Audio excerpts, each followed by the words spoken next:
What it do, H-Town? I'm Nick Stevenson, a.k.a. the president of Houston Sports. He's Ruben Cabello, a.k.a. Mr. 713 himself. Listen, man, when you put the president with the boss, you got that secret sauce. And we had the secret sauce last week, man. I want to thank everybody who watched and listened to our video, watched the video, listened to the podcast, everyone who hit like.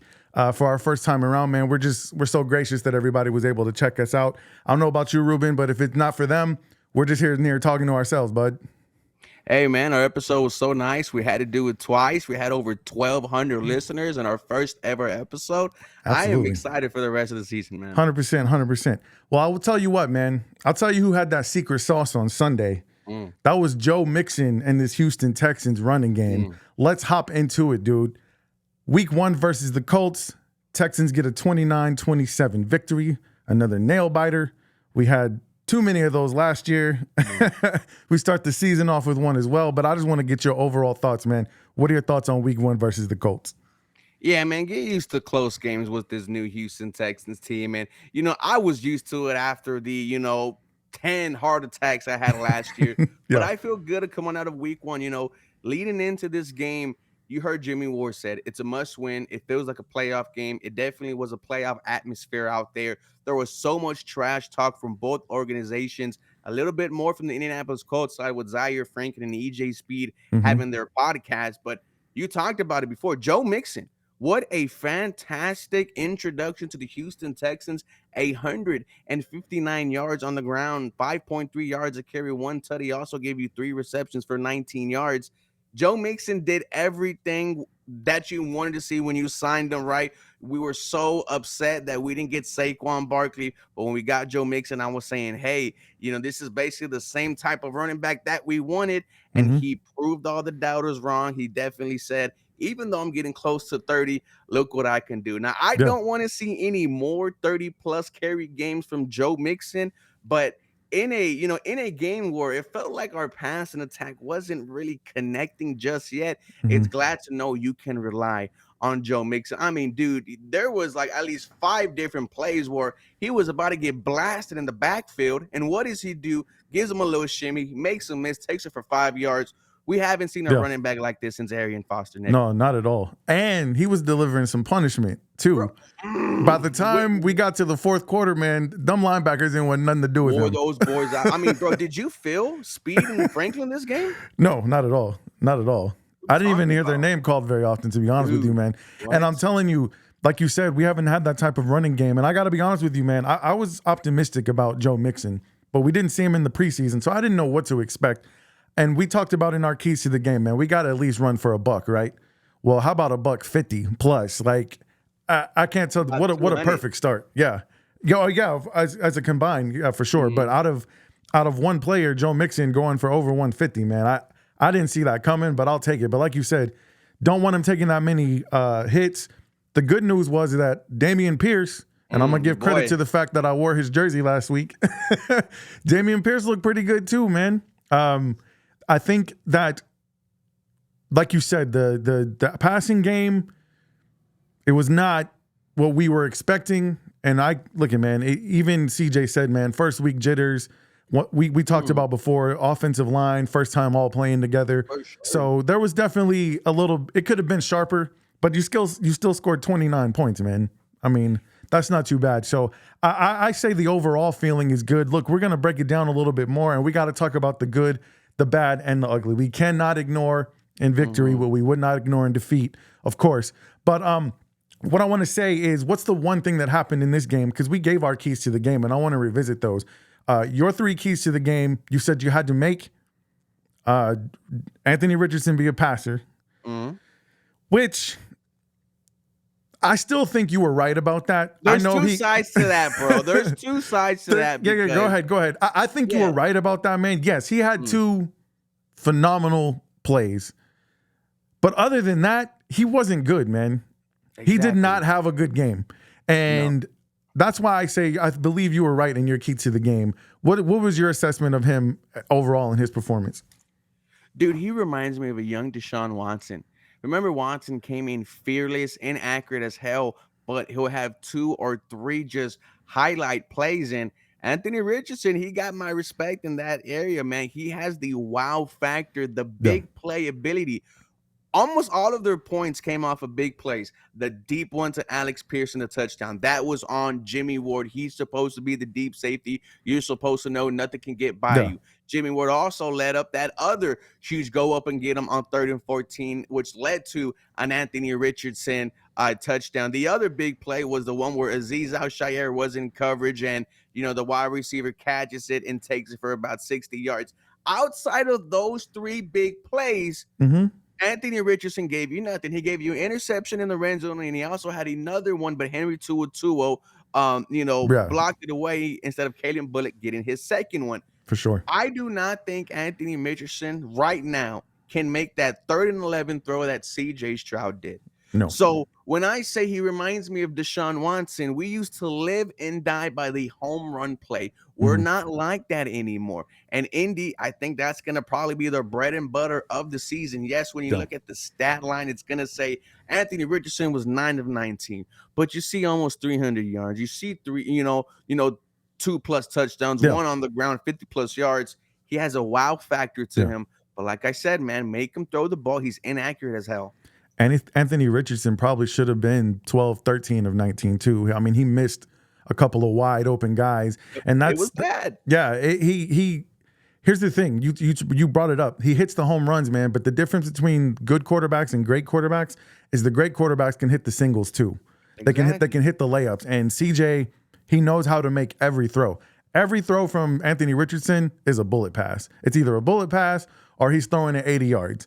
Or it's a lot. That's it. Yeah, and listen, man, like you said, he's still young. He can develop. I think that I was expecting them to score. I was expecting them. My prediction was 28-21. I was close. I knew that they'd be able to put up some points, and I knew that Anthony Richardson would bring that wow factor. What I did not expect is for us to shut down JT the way we did. Jonathan Taylor was a no-show for this game. Now, I blame part of that on Shane Steichen, man. This guy's supposed to be this brilliant coach. And I argue with a lot of people over who the best coach in the AFC South is. And a lot of people always try to tell me that it's Steichen. I'm just not buying that, man, at all. And so I don't know, man. I just wasn't expecting that, but it was a good thing to see. It was a good thing to see us run the ball. I want to ask you for some grades on a couple of things because, like I said, we're going to deal with the bad. Look, give me some player grades really quick. Give me your player grade for C.J. Stroud. First game of his second season. C.J. Stroud, I give it a B. He didn't have to carry the game for you. And that's what you want, right? All of last year, it was all C.J. Stroud.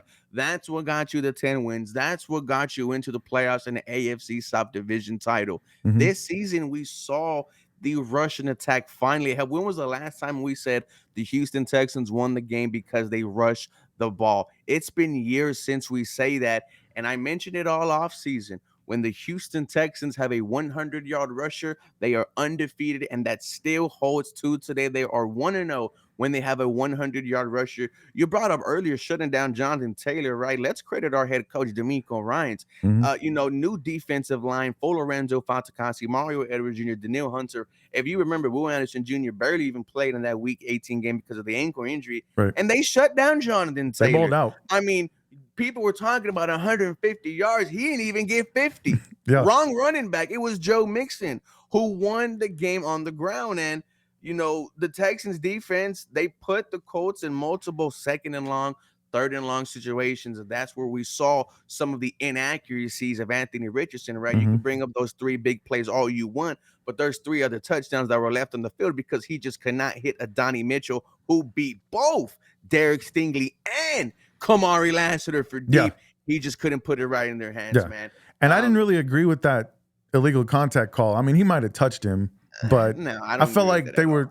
I feel like the ref thought he should have scored a touchdown. Let me throw this flag because he was wide open, man. He was wide open. So this is going to be a discussion for many years to come because CJ was the number 2 pick in the draft. Anthony Richardson was the number 4 pick. So we're going to be comparing. They're in our division, so this rivalry is going to last for a while. I honestly hope that Anthony Richardson is here to stay.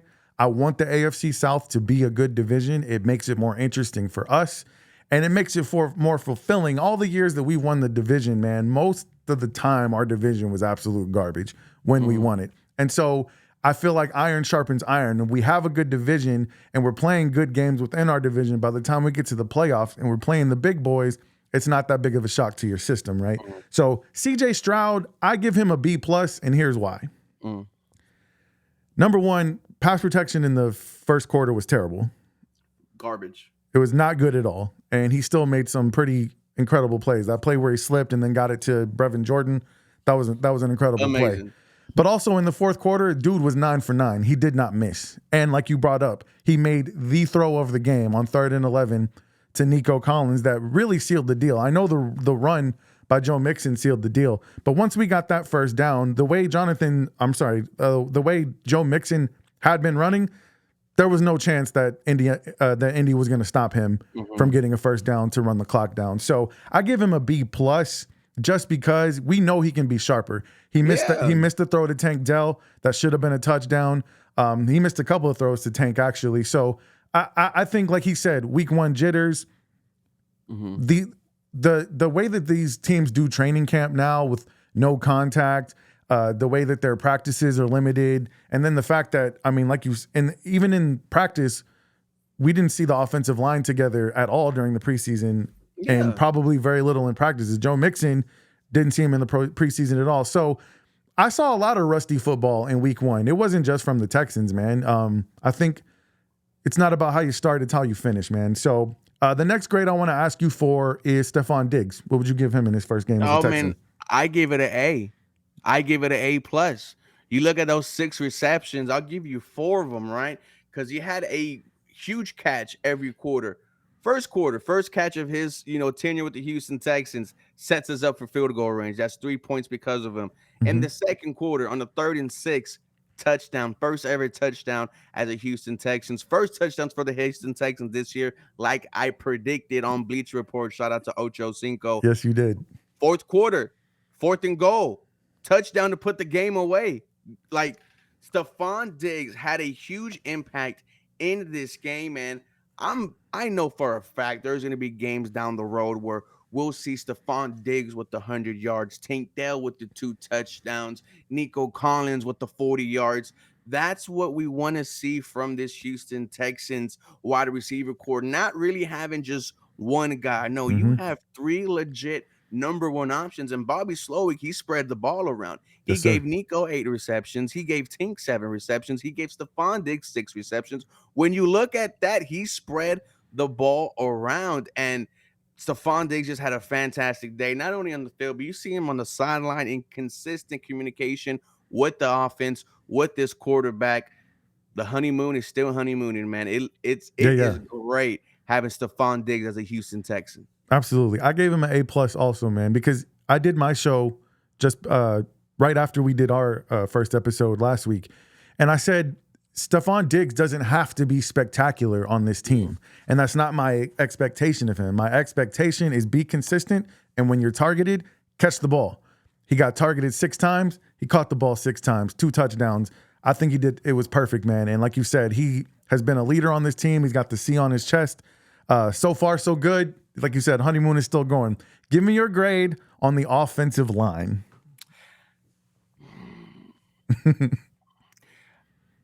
If I could give it in 2 parts, I will, right? Okay. And in terms of run blocking, phenomenal. A+. There's nothing more you can ask for. 150 yards on the ground. Dameon Pierce, right, in his 2 runs, averaged 5.3 yards a carry. For you to have the type of grain on the ground you did with your offensive line playing his first game together in 2 years. Joe Mixon, who wasn't there in the preseason, it gives me a lot of encouragement going forward. Pass protection wise, I mean, I give it a C.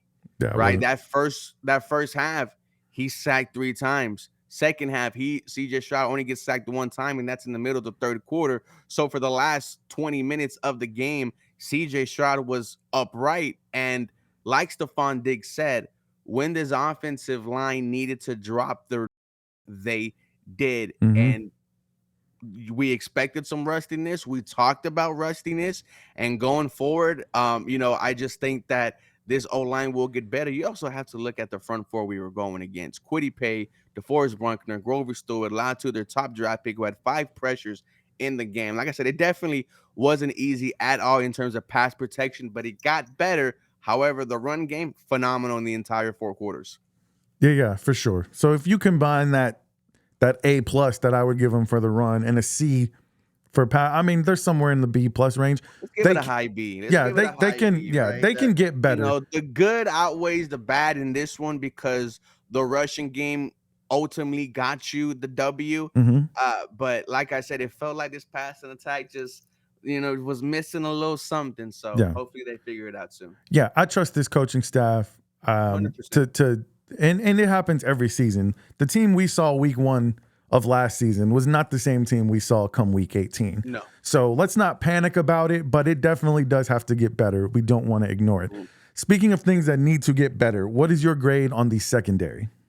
Let's just look at one guy. Let's look at Jimmy Ward, because that's an F. Yeah. Because you could attribute 14, 17 points to Jimmy Ward. The first deep ball to Alec Pierce, it's not on Derek Stingley. No. That's on Jimmy Ward. He needs to be the safety back. I'm sorry, it's only 14 points, not 17. Yeah. The other one, the 3rd and 15 Indianapolis Colts, I'll just throw it up, and Alex Pierce makes a fantastic play. He had Jimmy Ward's number today. Mhm. You can't be doing that with the captain patch on your chest. And I said it last week. I was surprised when Jimmy Ward was given that captain spot. And going forward, this is something to watch, because Patrick Mahomes comes in here, Josh Allen comes in here, Tua Tagovailoa faces your defense.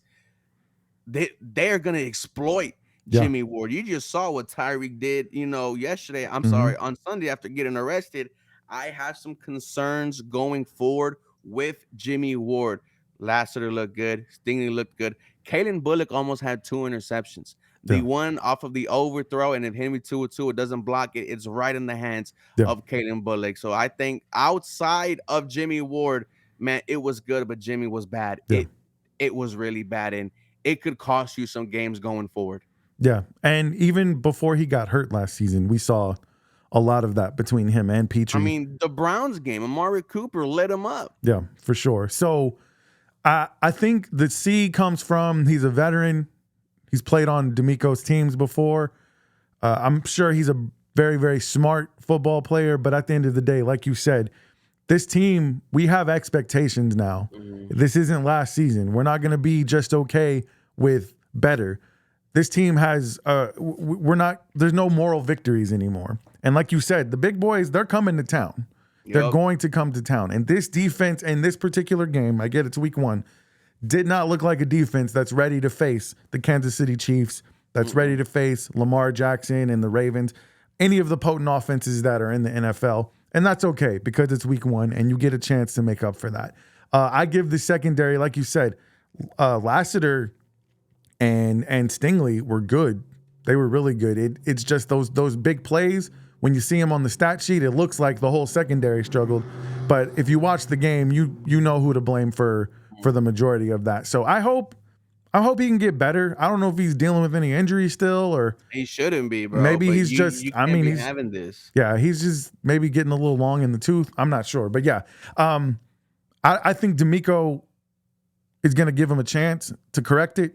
But I don't think D'Amico's loyalty to him is going to be so much that if it continues, he doesn't do something different. I wouldn't be surprised at all. All right, so let me get what you believe was the play of the game, and then we'll talk about we'll move forward and start talking about the Bears and go to next week. I mean, I think play of the game was that 3rd and 11, right? Because then you just gave it to Joe Mixon and he ended the game for you. That was such a crazy throw and catch by your QB1 wide receiver 1 of that day. Nico Collins just had his way, has been having his way with the Indianapolis Colts secondary. And right there, you saw the greatness of CJ Stroud. You saw the clutch of CJ Stroud, right? It's crazy that we're not talking about CJ Stroud being the star of this game. That's just how great year 1 is for him. But man, maybe 4 other quarterbacks could make that throw that he Yeah. made. Right on the money, just a fantastic catch by Nico Collins. That was the play of the game, and that took out the air of the stadium, and it was just, with the play like that, you throw up your hands because it was perfect coverage by the cornerback. And great throw, great catch, man. I'm better than you. God made us equal, but not today. Yeah, for sure. It's hard to argue with that, man, because that was such a spectacular play. Mm-hmm. But I believe the play of the game actually didn't even get registered into the stat book because it happened when Eric Murray stopped the 2-point conversion by Jonathan Taylor. That was huge. That was a huge play. It ended up honestly being probably what wins the game for you. You don't know it at the time, and like I said, his name does not show up anywhere in the stat line for that play. I think when you're a championship football team, you have stars that ball out, and you expect that to happen. But every championship team has role players too that show up in big moments, and I thought that was a huge moment. I hope we can continue to see that from some of the role players on this team because we're going to need them. And you never know with injury what could possibly happen. So knock on wood, we don't have to deal with that. But that was my play of the game. I can't really argue with the CJ and Nico play, man. I mean, that's been all over Sports Center, NFL Network. Everybody's been rewinding that play. It's just an elite throw, bro. Absolutely. It just Absolutely. goes to show the type of quarterback that you have in year 2. Yeah. And I would give the game ball to Joe Mixon still. How about you? Oh, I mean, 100%. We'll get, a fantastic day. He said after, that he doesn't remember the last time he did not have a fullback in front of him. So I love whatever the hell Bobby Slowick did in terms of game planning for the run game. Yeah, it was great. Give him the game ball. He absolutely deserves it. Yeah, for sure, for sure. All right, so here's the thing. Here's the areas I think we both agree need to improve. Pass protection. Don't give up big plays. That's it. Punt protection, because we're going to get to it in a minute, but the Bears blocked a punt last week also, and they scored off of it. And then the clock management issue, man. Real quick, what did you feel about that last play of the half? I'll get your take on it, and then I'll let you know mine. Well, I mean, you could chalk that up to rust, right? I think it was a bad job by the officials explaining it to both parties. Mm-hmm. You also have to put some blame on CJ Stroud if the referees tell you that once I put my hand off the ball, the clock is going to start, then you should know exactly what you need to do. I kind of chalk this up to maybe CJ Stroud never being in that situation before in his football career. But I definitely think this is something that he is going to learn from. I don't think this happens again. No. I thought it was going to be under center, snaps the ball, throws it right to the ground. It's bringing Kaimi Fairbairn for a field goal. Very weird. That type of stuff would have hurt the Houston Texans 3 years ago. Yeah. That would have been we would have lost the game and said, yeah, because our coaching staff, did not know what the hell was going on. Right. 3 points were off the board and we needed that. So I do chalk it up to rust, but these are the kind of things that can kill you. Yeah. I don't know if the referee even told anybody that the clock was going to start. Said that the ref told him. Oh, did he? Okay, yeah. I missed that then. Correct me if I'm wrong. Is this the first year or the second year that they can stop the game because of New York calling in for a review? I am not sure. Okay, I think this is the first year, so I don't know that we've really had this issue before. And another thing that was confusing is Indianapolis called a timeout. So I'm assuming someone said, "Hey, their timeout. You get your timeout back." If you say, I didn't see CJ say that someone told him, but yeah. And the good news about it, man, D'Amico took responsibility for it. He said, "Hey, that's on me." And I found it surprising that they were trying to run a play, because if you didn't know the clock was running, then why didn't you have the field goal lined up? And like you said, at the end of the day, it didn't hurt us this time around. I think they learned from it. They'll move on from it. So no harm, no foul, right? All right, let's move on to next week. Chicago Bears are coming into town. The Bears. Did you watch their game? I loved their game. Yes, they took on our AFC South counterpart, the Titans. They scored 24 points, my friend. Not a single one. No, they didn't score. The offense did not score. They did not score that's what I'm saying. They did not score a single offensive touchdown. 24-17. Their offense, Caleb Williams, 14 of 29, 93 yards, no touchdowns. He also didn't throw any interceptions. He did get a 2-point conversion to DeAndre Swift, so at least he got to feel what it felt like to hit somebody in the end zone in a regular season NFL game. But I was not impressed with their offense. and they may have some injuries to their receiving core. I know this is an upgrade in the receiving core from what we faced from the Colts. But I know they have Adunze is injured, and I think Keelan Allen is questionable for the game coming up. Give me your thoughts on what we should expect from this Texans team playing a Bears team that we should beat. You open up the season at home, you're going to look up and you're going to notice that the sun's not out. You're going to notice and see that the Houston Texans are playing at Sunday Night Football, and the stadium is going to be as packed as it ever has been.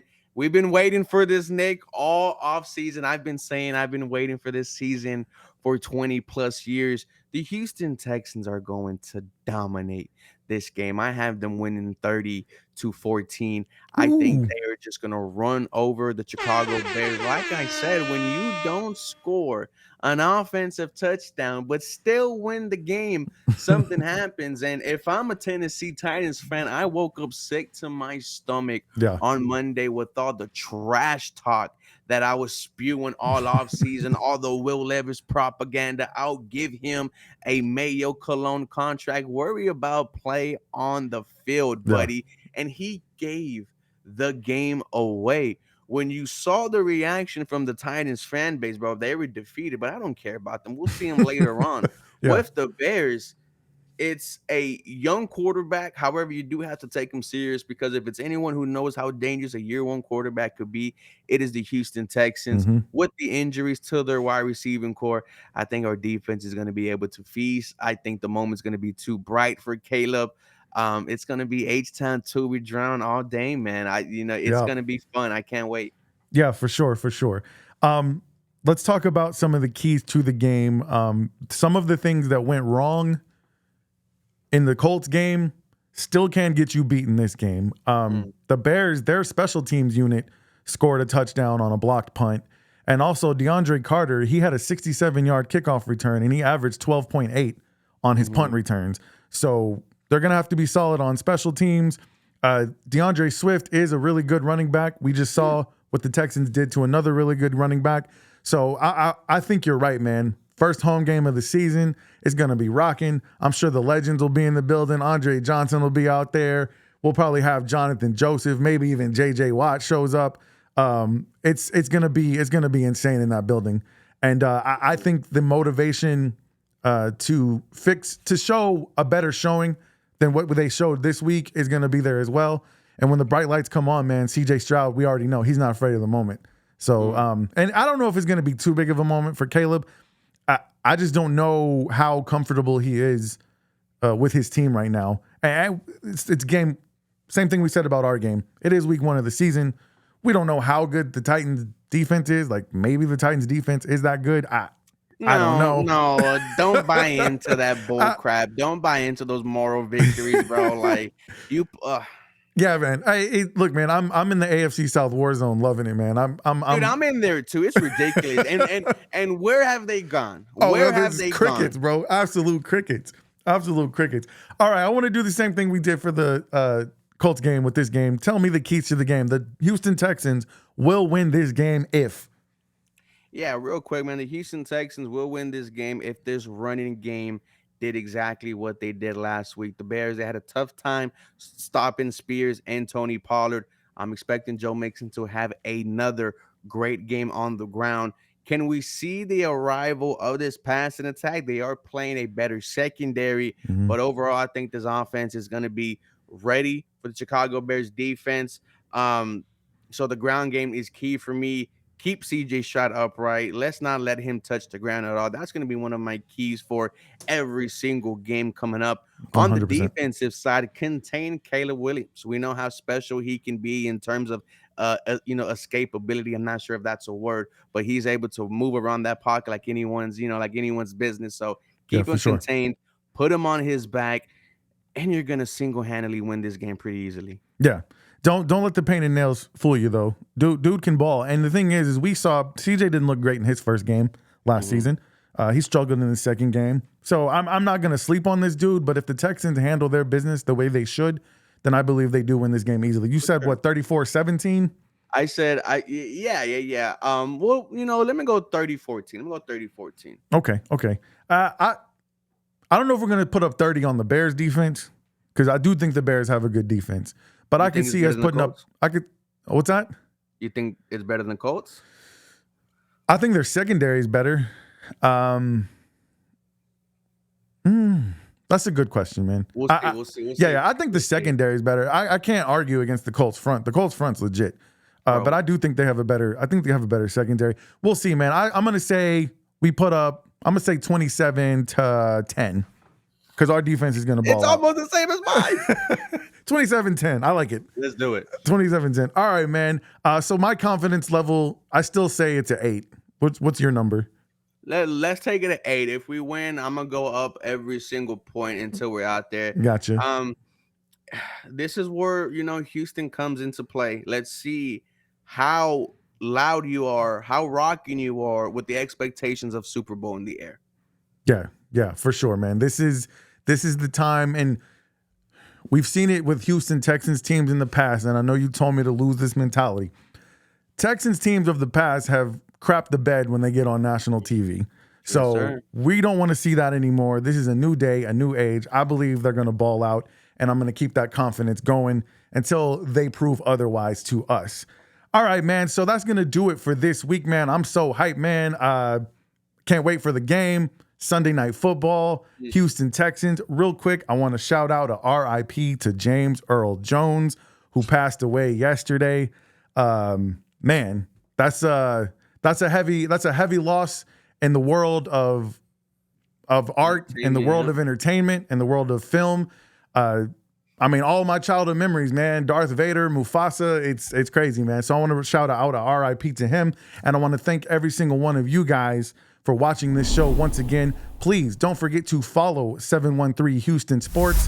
It is at 713 HOU Sports on Twitter. It is 713 Sportscast on IG, 713 Houston Sports on TikTok, and hopefully you're already on YouTube balling out to his videos, man. Ruben is doing his thing. I'm so proud of you, fam. And don't forget to also please follow Houston Sports State of the Union podcast. I will have all the links in the description of this video. You guys can check it out. My link tree will be in there. Don't forget to join us next week for another episode of Twin Toros Podcast. In the meantime, I want you to stay 10 toes down for H-Town. We love you. Good night.